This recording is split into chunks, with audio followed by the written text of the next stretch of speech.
Hello दोस्तों, एक नई वीडियो में आप सभी का स्वागत है। तो आज की वीडियो में हम डिस्कस करने वाले हैं सेकंड सेमेस्टर के पॉलिटिकल साइंस के न्यू सिलेबस के बारे में, जो कि एनईपी 2020 के आधार पर क्रिएट किया हुआ है। ठीक है, और सीसीएसयू से रिलेटेड है and then for all universities में भी ये अवेलेबल है।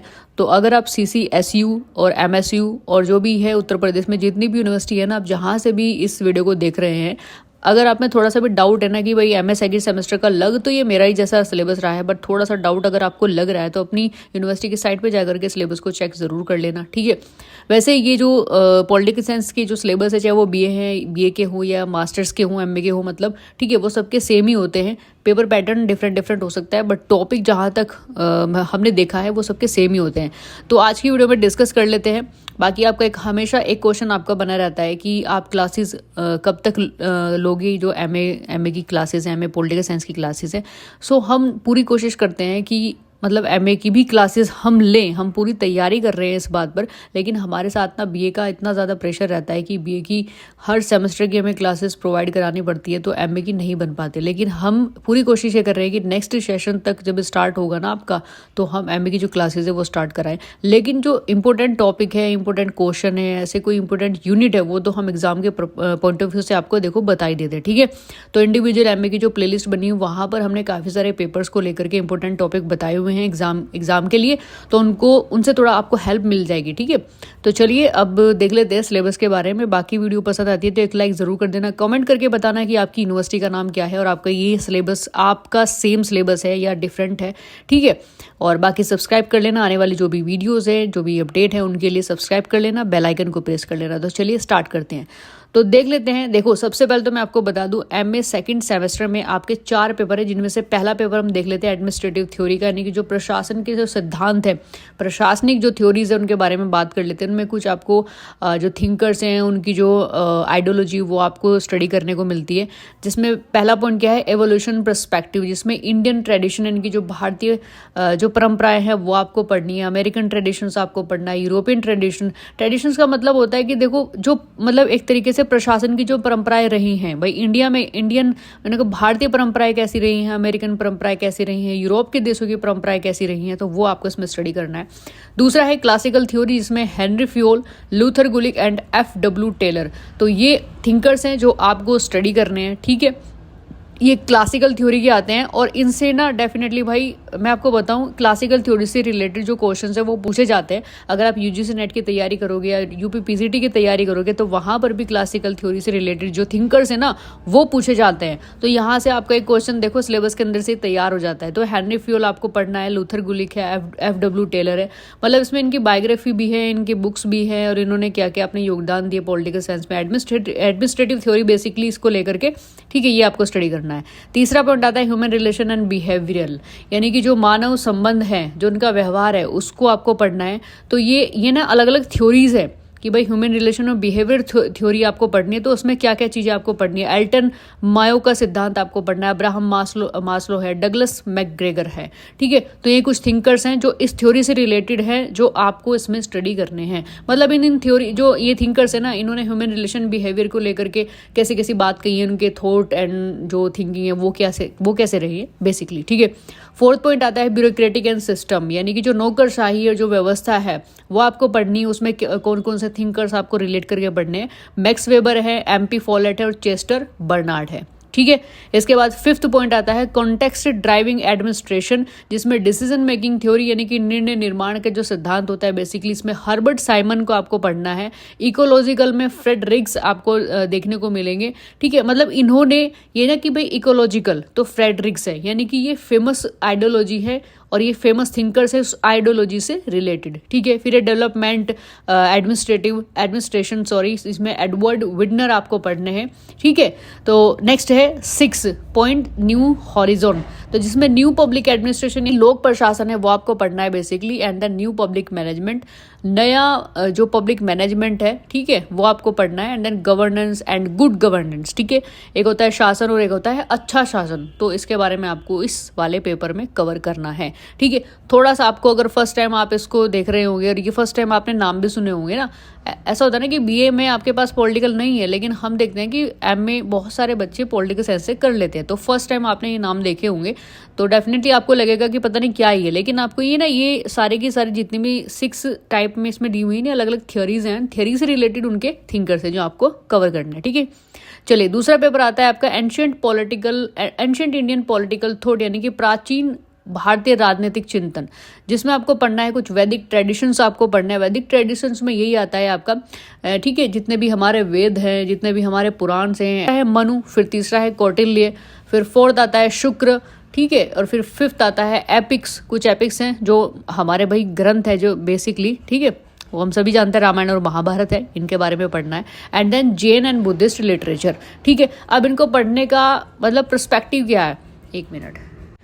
सो बेसिकली हम इन सारे टॉपिक्स को इस वाले पेपर में इसलिए पढ़ते हैं, देखो ये मनु जब आप पढ़ोगे तो मनु हो गया, कौटिल्य हो गया, शुक्र हो गया, रामायण महाभारत या जैन बुद्धिस्ट लिटरेचर, जितने भी 6 टाइप के ये पॉइंट है जो आप इस paper 2 ancient Indian political thought में कवर करने जा रहे हो। सो बेसिकली इसमें मतलब ये है कि आपको इसमें ये देखने को मिलेगा, ये स्टडी करने को मिलेगा कि भाई वैदिक ट्रेडिशंस को जब फॉलो करते तो उस समय पर राज्य किस तरीके से बनाए गए थे या उनका शासन किस तरीके से होता था। मनु की जब आप बायोग्राफी पढ़ोगे, मनु के अकॉर्डिंग एक राजा कैसा होना चाहिए, एक राज्य कैसा होना चाहिए। सो बेसिक मतलब जो टारगेट है पढ़ने के यही है कि शासन और जो उसका शासन अधिकारी है वो कैसा होना चाहिए, पूरा मंत्रिमंडल कैसा होना चाहिए। जब आप पढ़ोगे ना इंडिविजुअल इन फिलोसफर को, इन थिंकर्स को, तो आपको सब अच्छे से समझ में आ जाएगा। और हमने एक पेपर ना आपको वो बीए की सेमेस्टर जो प्लेलिस्ट है उसमें आपको मिलेगा, बट ये हमने सब कुछ कराया हुआ है। हमने मनु को बहुत डिटेल से पढ़ाया हुआ है, कौटिल्य है, शुक्र है, ठीक है, और न्यू जो क्लासेस है वो भी हमारी चल रही है, ये आपको इसमें 6 सेमेस्टर में है, ठीक है।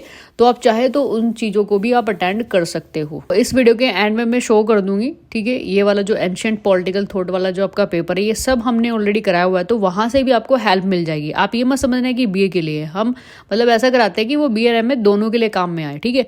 तो एपिक में रामायण महाभारत, यानी रामायण में किस तरीके का शासन था, राज्य कैसे चलता था, महाभारत में किस तरीके से चलता। सो बेसिकली हर एक पॉइंट में यहाँ पर राज्य को एक्सप्लेन किया गया है, राजा को बताया गया है, एक वेलफेयर स्टेट राजा कैसे क्रिएट कर सकता है, प्रजा का ध्यान वो कैसे रखेगा। तो बहुत सारी ऐसी थ्योरीज हैं, जैसे कौटिल्य में आप साप्तांग थ्योरीज को पढ़ोगे, मनु राज्य के बारे में बात करता है, वो डिफरेंट है, कौटिल्य थोड़ा अलग तरीके से बात करता है। शुक्र है, उन्होंने शुक्र नीति लिखी, ठीक है, कौटिल्य की अर्थशास्त्र महत्वपूर्ण ग्रंथ है, मनु की मनुस्क्रिप्ट। तो उन सभी स्क्रिप्ट्स में, सभी टेक्स्ट में उन्होंने क्या क्या चीज़ें इंक्लूड की हैं वो आपको पढ़ने के बाद ही पता लगेगा, ठीक है। तो उस प्लेलिस्ट को आप जरूर अटेंड कर लेना, वहाँ से आपके सारे जितने भी डाउट्स हैं वो क्लियर हो जाएंगे इस पेपर को लेकर के, ठीक है। चलिए अगला पेपर आता है पेपर 3, जिसमें कंटेम्पोररी पॉलिटिकल थ्योरी आपको पढ़ना है, जिसमें फर्स्ट आता है सेटिंग द कॉन्टेक्स्ट, में decline of political theory, revival of political theory end of ideology debates, ठीक है। तो ये कुछ आइडियोलॉजी हैं, कुछ अप्रोच हैं, जो कुछ थ्योरीज हैं जिनके बारे में आपको इस पेपर में पढ़ना है।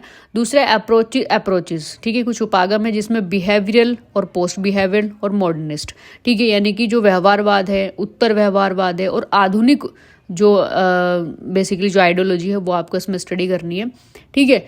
और इसके बाद थर्ड आता है डिस्कोर्सेज ऑफ जस्टिस।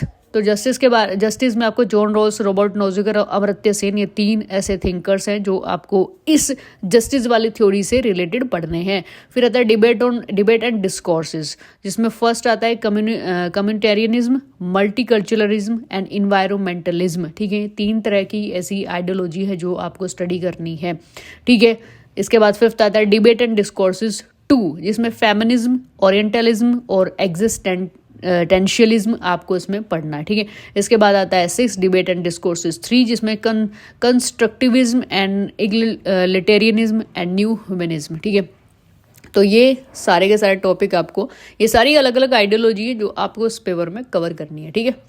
चलिए अगला पेपर देखते हैं, पेपर नंबर 4, रिसर्च मैथडोलॉजी, ठीक है, जिसमें आपको 6 पॉइंट दिए हुए हैं, ठीक है। इनमें आपको ये कवर करना है। पहला introduction to research, what is the research, traditions of research, यानी कि रिसर्च क्या है, रिसर्च का परिचय क्या है, रिसर्च किसे कहते हैं, या इसका जो परंपरा है, मतलब ये कहाँ से शुरू हुई है, ये आपको इसमें स्टडी। पहला जो चैप्टर बेसिकली उसका एक स्ट्रक्चर्स ही आपको पढ़ने को मिलता है कि बेसिकली ये जो वर्ड है कहाँ से आया है। फिर आप पढ़ते हो फिलोसफी ऑफ रिसर्च, दूसरे पॉइंट है फिलोसफी ऑफ रिसर्च, रिसर्च की जो मनोविज्ञान है वो क्या है, मतलब रिसर्च किस तरीके से होता है बेसिकली, ठीक है। फिर तीसरा आता है framework of research, type of research design, कि रिसर्च का जो फ्रेमवर्क है जहाँ पर वो रिसर्च काम करेगा वो कैसा है, कितने टाइप में रिसर्च डिजाइन होता है, ठीक है। फिर फोर्थ पॉइंट आता है क्वालिटेटिव मेथड्स, फिफ्थ आता है क्वांटिटेटिव मेथड। देखो रिसर्च के भी अलग अलग मेथड होते हैं, एक होता है क्वालिटेटिव, एक होता है क्वांटिटेटिव, ठीक है। फिर आता है रिसर्च रिपोर्ट। तो जब भी जो रिसर्च होता है उसमें एक रिपोर्ट भी होती है, वो कैसे बनाई जाती है, वो आप इन सारे के सारे जो ये 6 पॉइंट है इसमें कवर होती है, ठीक है जी। तो ये आपके 4 पेपर है जो कि एमए सेकेंड सेमेस्टर में आपके लगे हुए हैं, ठीक है। आई होप यहाँ तक की चीज़ें क्लियर आउट हो चुकी होंगी, और सिलेबस को लेकर के जो आपका डाउट था कि क्या सिलेबस है, ठीक है, क्या क्या हमें पढ़ना है, इस चीज़ को लेकर के भी वो डाउट क्लियर हो चुका होगा, ठीक है। और एडमिनिस्ट्रेटिव थ्योरी को लेकर के हमने कुछ इंपॉर्टेंट जो क्वेश्चंस है, मैंने अभी 1-2 दिन पहले ही वीडियोस अपलोड किए, आप वो देख लेना। और लास्ट में मैं एक पेपर में जैसे आपको बताती है एंशिएंट इंडियन पॉलिटिकल थॉट, जिसमें मनु, कौटिल्य, वैदिक ट्रेडिशंस, एपिक रामायण, महाभारत, ये सब है, ठीक है, वो हमने कवर कराया हुआ है। लास्ट में मैं इसको शो कर दूंगी, थोड़ी देर में आपको नजर आ जाएगा स्क्रीन पर, अटेंड कर लेना एमए की, वहां से आपकी तैयारी हो जाएगी, ठीक है। तो दोस्तों अब वीडियो पसंद आ रही है, वीडियो को एक लाइक जरूर कर देना, शेयर जरूर कर देना अपने जितने भी आपके सोशल मीडिया हैंडल्स जो आप यूज करते हो, एंड देन चैनल को सब्सक्राइब कर लेना, बेल आइकन को प्रेस कर लेना, ताकि जो भी वीडियोस की अपडेट है, नोटिफिकेशन है, वो आप तक जल्दी पहुंच पाए, ठीक है। तो चलिए मिलते हैं नेक्स्ट इन्फॉर्मेशन के साथ में नेक्स्ट वीडियो में, तब तक के लिए जय हिंद, जय भारत।